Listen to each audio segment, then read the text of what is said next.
আজ আমি আপনাদেরকে নিয়ে আসছি খুবই সুন্দর একটা এলাকায়। দেখেন এখানে যে পানিগুলি পড়তেছে, এগুলি কিন্তু মানে খুবই সুন্দর একটা এই জায়গায় একটা স্লোপ আছে। এই স্লোপ থেকে পানিটা আস্তে আস্তে আস্তে ধীরে ধীরে নিচে যেয়ে পড়তেছে।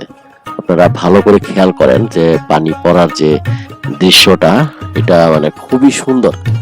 এবং এখানে যে একটা ব্রিজ দেখতেছেন, এই ব্রিজের উপর দিয়ে কিন্তু মানুষজন অনেক দর্শনার্থী এসে এই পানি পড়ার দৃশ্যটা দেখে।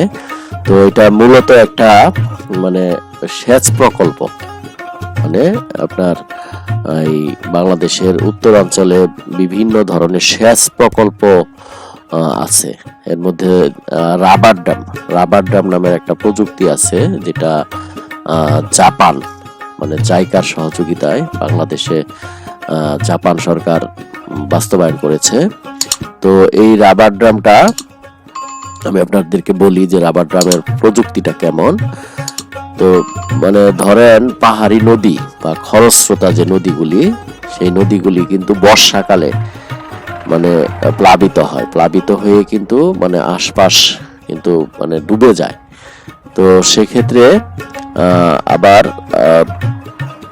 যখন শুষ্ক মৌসুম থাকে, শীতকাল বা শীতকালের আগের যে সময়টা বর্ষার পর তখন ওই বর্ষায় যে পানিটা আসে, এই পানিটা কিন্তু ধরে রাখার ব্যবস্থা করে। একটা প্রযুক্তি আছে যে নদীর মাঝখানে একটা বাঁধ দেয়। আমি আপনাদেরকে দেখাচ্ছি যে ব্রিজটা দেখতেছেন, এখান থেকে দেখেন নিচের দিকে আপনার একটা বাঁধ দেওয়ার ব্যবস্থা করা হয়েছে। দেখেন এখান থেকে আপনারা এই সাইড দিয়ে দেখেন, এটা কিন্তু একটা বাঁধ, ঠিক আছে। দুই পাশে কিন্তু নদীটাকে বাঁধ দিয়ে একটা এই পাশে একটা দেওয়া হয়, একটা রাবারের মতো দেওয়া হয়। রাবারটা দেওয়া হয় পানিটা এসে ওই রাবারের মধ্যে ঢুকে যাওয়ার পরে এটা যতই পানি ঢুকে সে উপর দিকে উঠে যায় কিন্তু। তো আপনারা দেখেন এই জায়গাটা দেখার জন্য অনেক লোকজন আসে, তো আমিও আসছি। এটা কিন্তু অপোজিট সাইড, যে সাইডে রাবারটা দেওয়া হয়েছে আর অপোজিট সাইডে। তো এখন কিন্তু আপনার ওই রাবারটা ছেড়ে দেওয়া হয়েছে।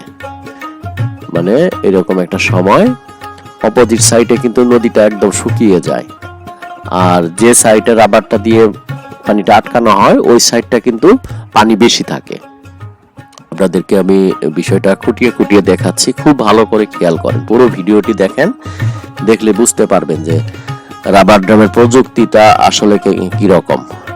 দেখেন এখান থেকে, তো এটা দেখার জন্য দূর দূরান্ত থেকে অনেক দর্শনার্থী আসে। এলাকাটা খুবই সুন্দর। এই যে এখান থেকে দেখেন, এই যে ব্রিজটা মূলত একটা বাঁধের কাজ করে, ঠিক আছে। ব্রিজের নিচ দিয়ে পানি যায়, ব্রিজের যে দক্ষিণ পাশটা এই সাইডটা বন্ধ করে দেওয়া হয়, আর উত্তর পাশটায় পানিটা একটা জলাধারের মতো সৃষ্টি করে একটা প্রযুক্তি ইউজ করে। এই দেখেন উত্তর সাইডটা কিন্তু পানি, আবার দক্ষিণ সাইডটা দেখালাম, ওই সাইডে কিন্তু পানি নাই। দেখেন এখান থেকে আপনার এই যে নিচে খেয়াল করে দেখেন, একটা কালো কালো একটা বস্তুর মতো দেখা যায়, ওটা কিন্তু একটা রাবার, মোটা একটা রাবার। যখন পানি ধরে রাখার দরকার পড়ে, তখন ওই রাবারটা কিন্তু একটা সিস্টেম করে কিন্তু পানিটা ওইটার ভিতরে দিয়ে ঢুকিয়ে দেওয়া হয়। এই দেখেন ঢুকিয়ে দেওয়া হয়। এখন রাবারটা কিন্তু আপনার ভাঁজ করে রেখেছে, যার কারণে যে পানিটুকু আছে এই পানিটিকে কিন্তু এখান থেকে পড়ে যাচ্ছে।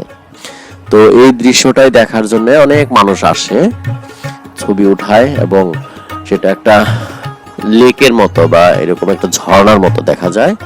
দেখেন পানি পড়ার যে দৃশ্যটা আপনাদেরকে দেখাচ্ছি, খুবই সুন্দর কিন্তু। তো এই রাবার ড্যামটা এরকমই, দেখেন এটা কিন্তু নদীর উত্তর সাইড, আর যখন রাবার ড্যামটা এরকম ফোলানো থাকে তখন ওটা এই সাইডটা কিন্তু পানি 20-25 ফিট পর্যন্ত গভীর হয়ে যায়, তখন কিন্তু আরো সুন্দর লাগে। এখন এই পানিটা করে কি আপনার এই সাইডে কিন্তু আপনার একটা ঘরের মতো দেখা গেল, ওখানে কিন্তু আপনার বড় বড় পাম্প আছে। পাম্প দিয়ে এখান থেকে পানিটা আপনার এই যে ধান ক্ষেত, তারপরে আর বিভিন্ন ধরনের সবজি রবি শস্য, মানে ওই এলাকায় কৃষি উৎপাদনের জন্য এই পানিটা ব্যবহার করা হয়, যার কারণে কৃষিতে মানে ভালো একটা ফলন হয়। দেখেন ওই যে দূরে একটা ঘর আছে, ওইটার ভিতরে কিন্তু আপনার ডিপ টিউবওয়েল দেওয়া, মানে একটা মেশিন লাগানো আছে। আপনারা হয়তো বা বুঝেছেন যে কি ধরনের মেশিন থাকে, মানে পাম্প আর কি। ওই পাম্প দিয়ে এখান থেকে পানিটা নিয়ে খেতে দেওয়া হয়। মানে এটা কেন করা হয়, যে এই নদীর পানিটা কিন্তু ফ্ল্যাকচুয়েট করে, মানে একবার থাকে আরেকবার থাকে না, ওই জন্য পানিটা ধরে রাখার একটা ব্যবস্থা।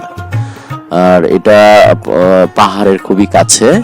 তো বন্ধুরা, এই ছিল আমার আজকের ভিডিও। পরবর্তীতে এই ধরনেরই আরো একটি ইনফরমেটিভ ভিডিও নিয়ে আপনার সামনে আমি হাজির হয়ে যাচ্ছি। যারা চ্যানেলটি সাবস্ক্রাইব করে না, সাবস্ক্রাইব করে দেন। Thank you for watching.